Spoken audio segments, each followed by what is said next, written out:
Danielle. Thank you very much. I just wanted to take this time to say thank you very much for everybody coming this morning. I work for an organization called Community Care Services. I work in the intensive foster care and adoption program. We service a lot of children from 13 to 22, and I know at 18 they're not children anymore, but they do have the opportunity to stay with us till they're 22 years old.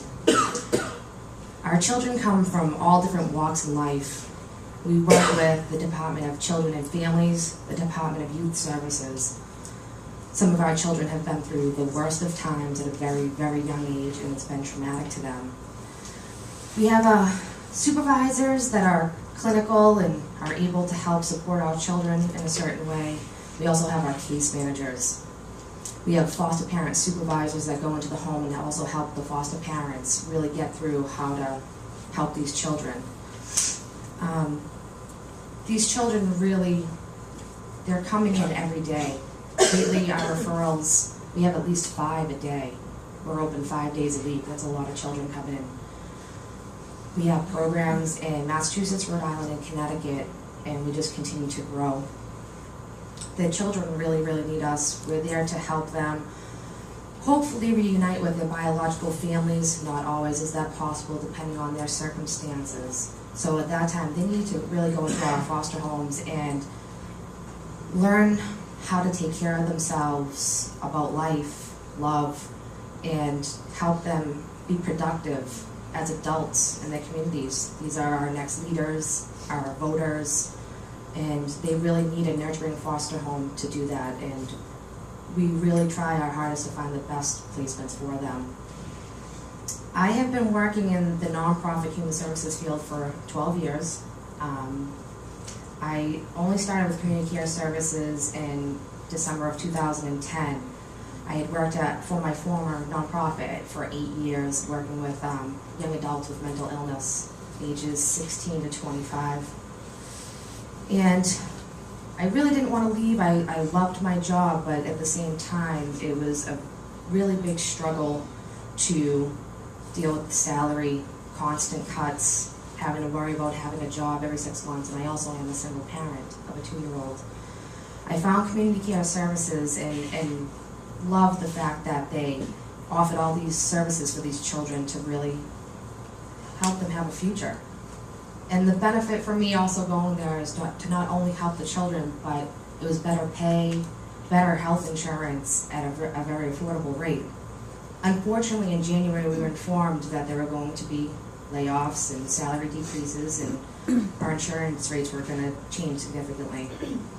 So, as a new employee, I feared the worst, that I was going to get laid off, and I was lucky I didn't, and I'm thankful for that. But I did take a 2% decrease, and also my insurance premium had doubled.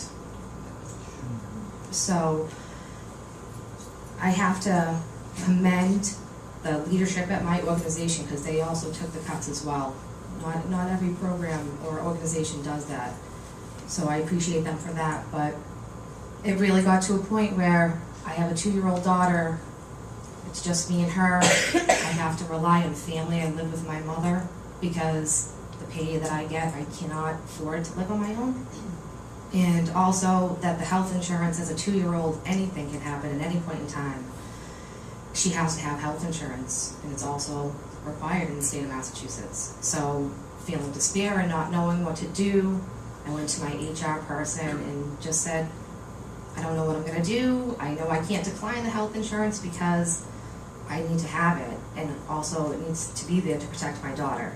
So I have had to rely on going to get state-aided help, and it's in the process. I don't even know if I will actually be able to get it, and I just pray that my daughter stays healthy in the interim and that nothing happens, because we all know what health insurance bills look like without insurance.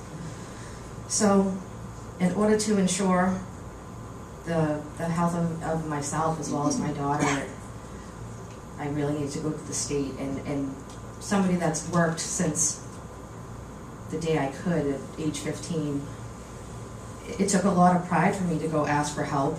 I never ever thought that I would be in that predicament, but I love my job.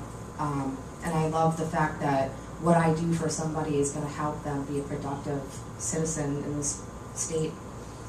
And I really commend you guys, the legislators especially, coming out today and listening to us and taking the time. But it's very hard to live a decent life with the salaries that we have, and we end up having to rely on other people and